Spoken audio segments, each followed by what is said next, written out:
Olá, o Jornal da Unifra está no ar e destaca para você o índice do custo de vida em Santa Maria. O mês de julho foi o responsável pela segunda maior alta de preços em 2016. Veja esta e também outras informações do Centro Universitário Franciscano. O Simpósio de Ensino, Pesquisa e Extensão recebe trabalhos até esta terça-feira. 12 eixos temáticos vão apresentar as produções acadêmicas. Na última reportagem da série sobre a importância da arquitetura no Rio Grande do Sul, um gerador de energia que preserva por séculos a história e o desenvolvimento de uma cidade do noroeste do Rio Grande do Sul. Veja também. Eu também estarei no Jornal da Unifra comentando sobre as chances e as possibilidades de medalha para canoagem, principalmente do nosso atleta Gilvan Ribeiro.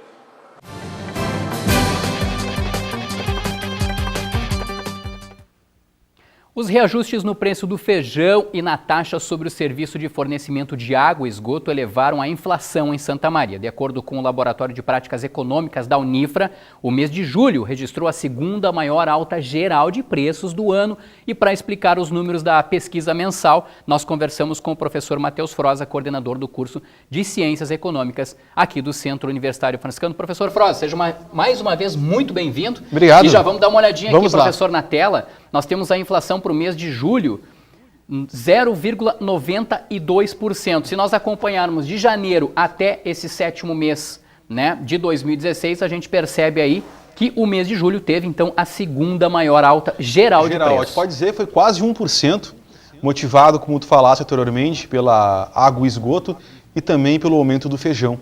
Mas pela essa série que nós estamos pegando aqui, a tendência não é os preços se estabilizar. Nós estamos vindo para um segundo semestre, claro que eu perco as datas comemorativas, mas também eu tenho outros fatores, principalmente ligados ao ambiente político e institucional, que pode mudar essa realidade. Sim, professor, a gente tem também já os números acumulados nos últimos 12 meses e também a variação no ano, ou seja, a inflação em 2016 até agora, 6,75%. Nos últimos 12 meses, ou seja, em um ano, 10,59%.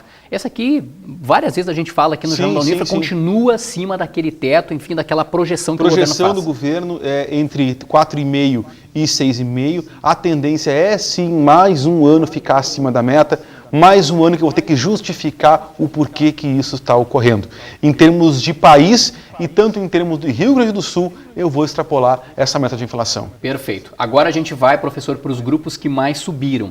E aí não tem muitas surpresas, eu acho que dá para a gente dizer assim para o mês de julho, mas a habitação foi o que mais teve, né? Acima de 3% de reajuste. Destaco aqui a alimentação, professor, 0,21%. Gostaria que o senhor falasse principalmente, então, de habitação e alimentação. Habitação por quê? Investimentos no setor imobiliário? O que seria? O setor habitação, onde compreende este aumento da água e do esgoto. Perfeito. Ele está dentro da habitação. Como também eu já tinha anteriormente esse grupo, também o aumento no caso da luz. Isso se reflete nesse grupo, no caso, a habitação. E na alimentação, só a alimentação subiu em termos gerais 10% do início do ano até o presente momento.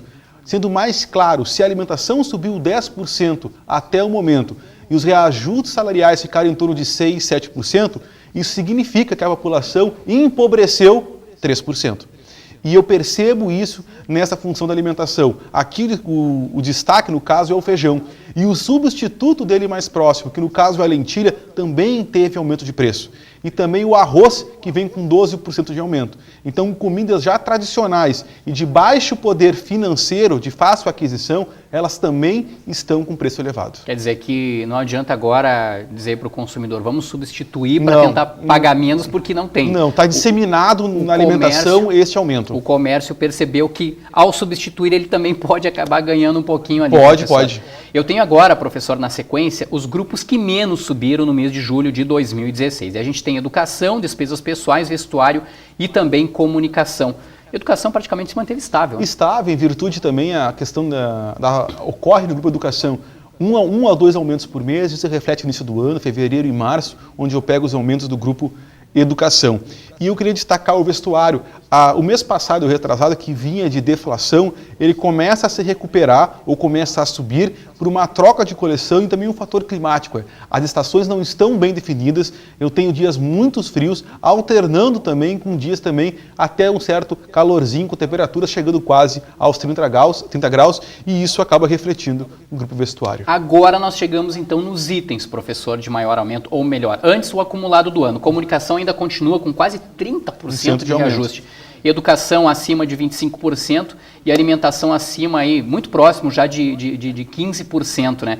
Quer dizer, comunicação ainda é naquela área lá de TV a cabo, professor, a internet, que é um serviço que cada vez mais as pessoas usam, as empresas se aproveitam para lucrar com isso. Também, e a questão também, eu tenho um aumento do ICMS que incidiu muito significativamente neste grupo, principalmente em relação à tarifa do telefone. Tanto ele residencial quanto ele em celular, isso reflete nesse grupo. A educação também, ele foi os reajustes escolares, tanto do curso superior, quanto também na questão das escolas, cursos de idiomas e também a Associação de Pais e Mestres, ficaram acima da inflação. O reajuste chegou até a 12% aqui na cidade. Sim. E a alimentação, nosso tradicional grupo, que está sempre oscilando, apesar altos e baixos, e provavelmente a expectativa é que a alimentação feche esse ano, se não na terceira, mas sim na segunda posição. Segunda posição nesse ranking aí dos 3 primeiros, vai ganhar uma medalha de prata a alimentação. Com certeza. Aí. Professor, olhando agora então os itens de maior aumento, e aí a gente chega lá, né? Nós listamos 5, nós temos aí shampoo, né? Lidera a lista, mas dá para chamar principalmente a atenção assim, aquilo que... Porque o shampoo é aquela coisa que daqui a pouco a pessoa dispensa. Com certeza. Né? Conjunto de som acoplado também pode... Agora, o feijão e principalmente o arroz, feijão com 20,7% e o feijão com 2%, não dá. Não tem como fugir. Não tem, e né? aqui a questão, por mais que o feijão tenha acima de 40 qualidades de feijão, o que chega para nós aqui é o tradicional feijão preto, o tradicional feijão carioquinha. É isso que chega no nosso mercado consumidor. Então tem que tomar cuidado, e não tem como substituir pela lentilha, porque a lentilha também subiu. E o arroz é um período de entre safra, que justifica-se essa alta, e eu não tenho como fugir desse preço. E o consumidor percebe, porque eu compro arroz, eu compro feijão, se não semanalmente, a cada 15 dias no supermercado, e eu percebo este aumento. Onde está o cerne na inflação? No arroz e no feijão, e está na mesa do consumidor. Perfeito. Professor, encerramos então essa questão do índice do custo de vida, né, para o mês de julho, mas vem novidade por aí.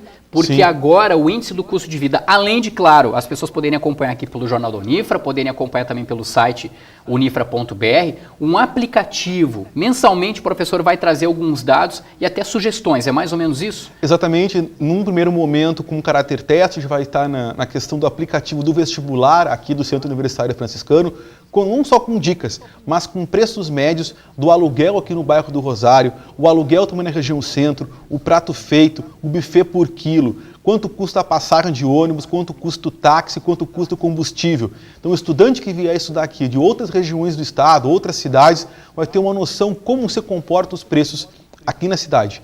Então vamos dar esse suporte também para o estudante, para que ele possa planejar a sua vinda aqui para o Centro Universitário Franciscano. Isso já está disponível pelo site da Unifra agora, já no mês de julho? Não, no mês de setembro. Na Amostra das Profissões aqui do Centro Universitário, onde estamos divulgando os cursos aqui, o pessoal já pode baixar esse aplicativo em qualquer plataforma e já vai ter acesso a esses dados de forma livre, um caráter informativo para o estudante que vem a Santa Maria. Então a informação que fica para que o pessoal vá se preparando aí já para baixar mais um aplicativo no tablet ou no smartphone para poder acompanhar esses índices. Acompanhar e saber qual que é a realidade nossa do município. Professor, muito obrigado mais uma vez pela presença aqui no Jornal da Unifra. E até a próxima. Até a próxima oportunidade. Olha só, esta terça-feira, 16 de agosto, é o último dia para enviar trabalhos para a 20ª edição do Simpósio de Ensino, Pesquisa e Extensão, o CEP. As apresentações dos trabalhos vão ocorrer em 12 diferentes eixos temáticos. O CEP também recebe inscrições até o dia 28 de setembro. Para mais informações, basta acessar o site unifra.br. E a seguir, a última reportagem da série sobre a importância da arquitetura no Rio Grande do Sul. O Jornal da Unifra faz um intervalo de 1 minuto e já volta.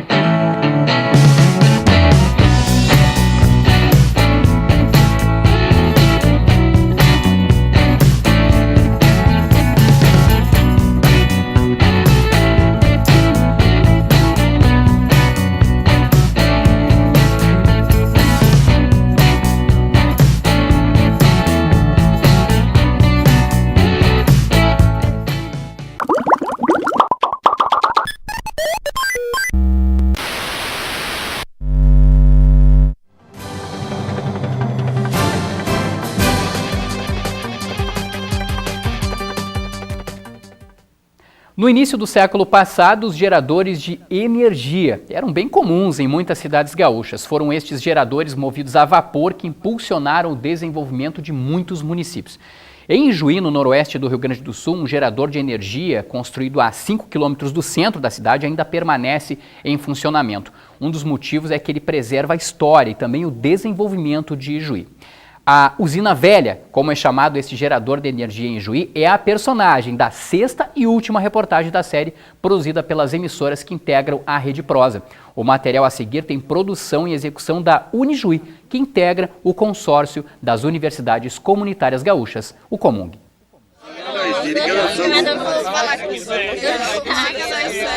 Rede Prosa. Inaugurada em 1923, a usina de geração de energia elétrica mais antiga do estado do Rio Grande do Sul em funcionamento foi projetada para manter as necessidades do município por uma década. Em seus primeiros anos de atuação, abasteceu a toda a cidade, vendendo o excedente ao município de Santo Ângelo.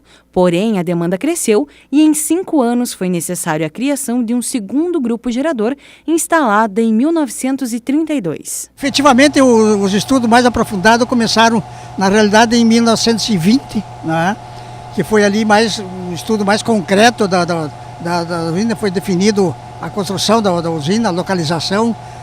E aí foi até que surgiu então esses estudos e foram desenvolvidos todos os detalhes técnicos para a construção dessa usina aqui, né?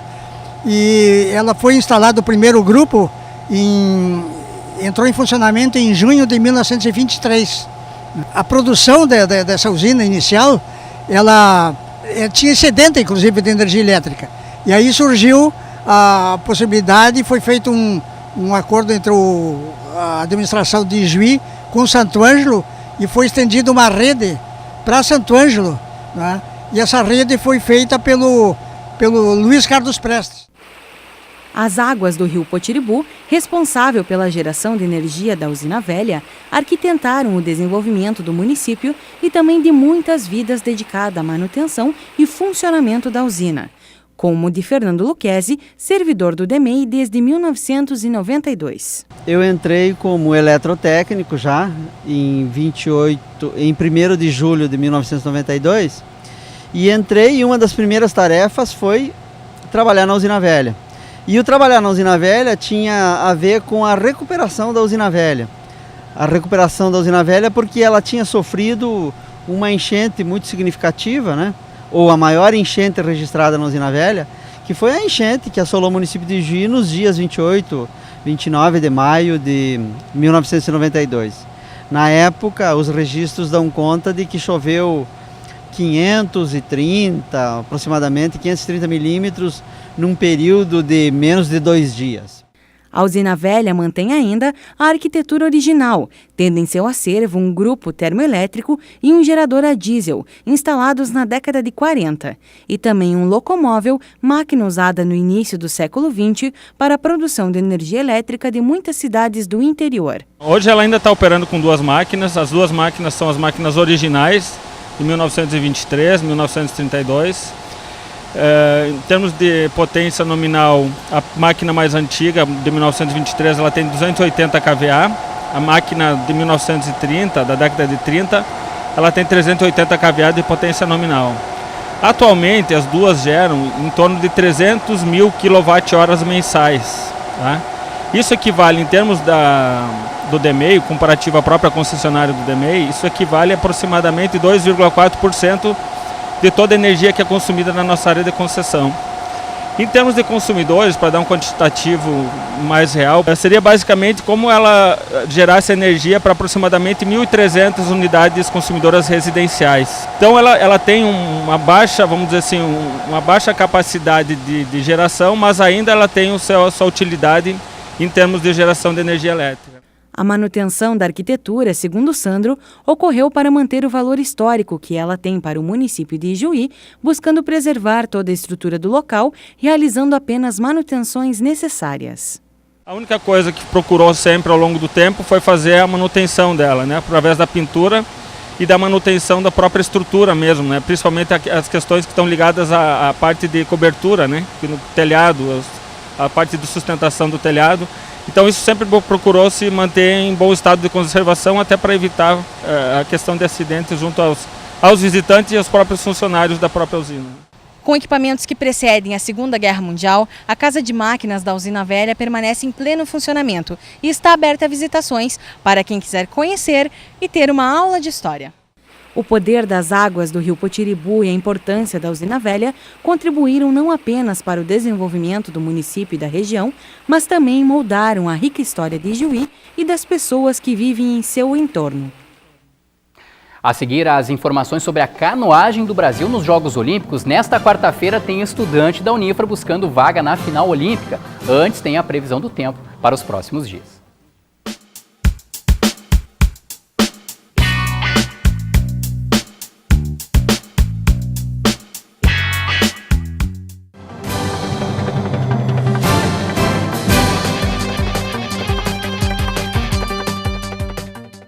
Por meio da educação, milhares de jovens colaboradores e pesquisadores compartilham suas experiências em um ambiente vivo, amparado na liberdade de pensar e criar.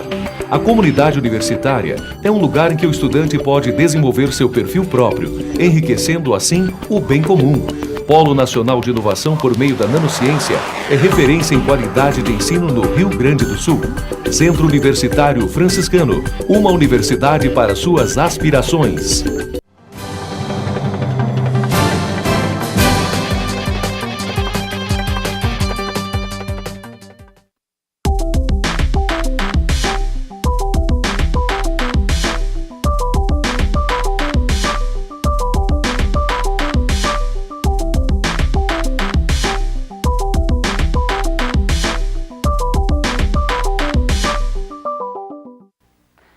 A Olimpíada Rio 2016 entra na semana final e promete ser inesquecível para um aluno do Centro Universitário Franciscano. O canoísta Gilvan Ribeiro compete em 2 categorias entre esta quarta-feira e também o sábado. Vamos ver para quais categorias, em quais categorias ele compete. Olha só, então nesta quarta-feira, 17 de agosto, tem as eliminatórias do K2 200 metros. K2 são quando 2 atletas conduzem o barco, né? A canoagem aí por um percurso de 200 metros. Ele vai competir então entre 9h30 da manhã e 10 horas.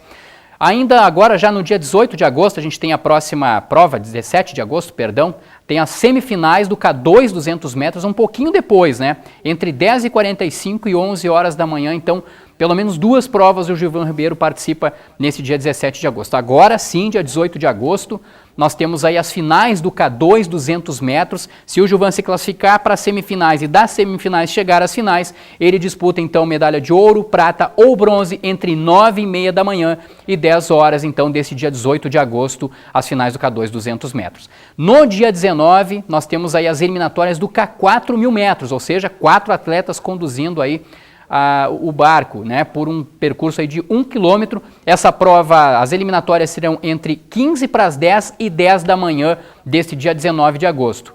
E aí nós teremos então as semifinais também no dia 19 de agosto entre 10h45 e 11 horas da manhã e no sábado 20 de agosto, claro, se os 4 integrantes da equipe brasileira passarem. Você está vendo aí as finais então do K4 1000 metros entre 10 da manhã e 10h30. Aqui também vai valer medalha de ouro, prata ou bronze. Lembrando que tem que passar das eliminatórias para as semifinais e das semifinais aí então para essa competição final. E sobre as chances de medalha do Gilvan Ribeiro para a Olimpíada, o Jornal da Unifra ouviu o santamarense Givago Ribeiro, medalha de bronze nos Jogos Pan-Americanos de Guadalajara, no México, em 2011. O Givago, que será comentarista sobre a canoagem em uma emissora esportiva de televisão.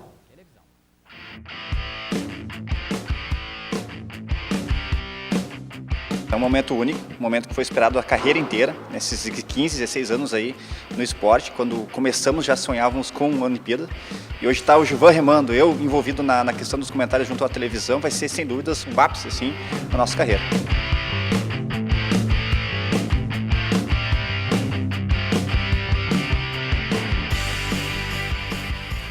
Gilvan se preparou muito para o K2 200 metros e foi nessa prova que ele conseguiu a vaga para a Olimpíada. De última hora surgiu o K4 1000 metros. As diferenças, as chances, mas principalmente a preparação de uma para outra nessa prova que daqui a pouco pode render medalha para o Brasil. O foco é o K2 200 metros, foi onde ele conquistou a vaga para as Olimpíadas e tem hoje o 7º tempo na Copa do Mundo. Então, tentar e lutar muito pela classificação para a final. Na final, um jogo aberto. Né? Vai ter condições ali de vento, enfim, que vão poder favorecer ou não a dupla brasileira. E a questão do K4 surgiu de última hora. Tem que buscar o melhor tempo, vai ter que ser uma campanha melhor ainda do que foi no próprio Pan-Americano, né, para superar adversários como a Argentina e até mesmo adversários europeus, para estar frequentando a final. É um pouco mais difícil que o K2 até mesmo, porque o Brasil vem aí nessa retomada, digamos assim, nos treinamentos do K4. Mas o foco fica basicamente no K2, no primeiro momento, e depois vamos ver o que eles conseguem ali, uma surpresa final aí para o K4 também.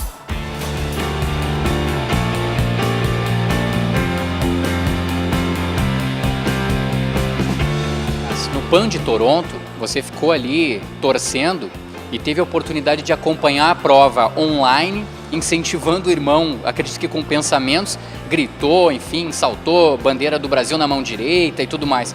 Desta vez você vai estar lá no Rio de Janeiro. O que você está imaginando para esse momento aí? A gente vai estar transmitindo dos estúdios, né? A gente não vai ter uma proximidade tão grande ali com a raia, porque certamente se tiver lá próximo, eu acho que entro na água, né? Comemorando.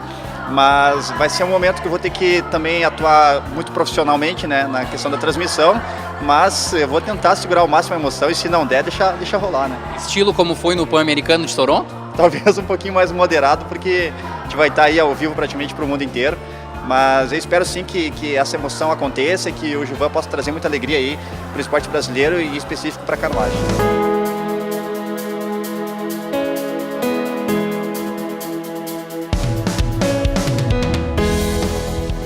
Muito que nós façamos uma corrente positiva e que possamos acreditar até a última remada para que esse sonho se concretize ainda mais. O primeiro momento era a classificação para as Olimpíadas, foi concretizado e eu acredito que uma oportunidade única que a gente está tendo agora no Brasil de disputar essas Olimpíadas, que a gente possa fazer uma corrente positiva e que eu tenho certeza que o melhor desempenho do Gilvan estará representado na água, ele vai sair da água com certeza com a missão cumprida, sabendo que o melhor foi feito. E eu acredito que eles deixando o melhor deles na água, temos uma grande possibilidade aí de ter uma surpresa, quem sabe até mesmo no pódio.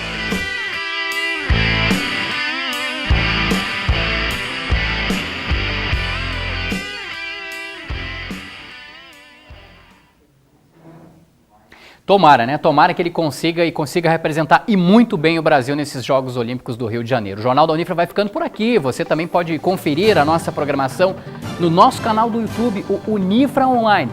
Um grande abraço a todos, uma boa sorte ao Gilvan Ribeiro e até mais.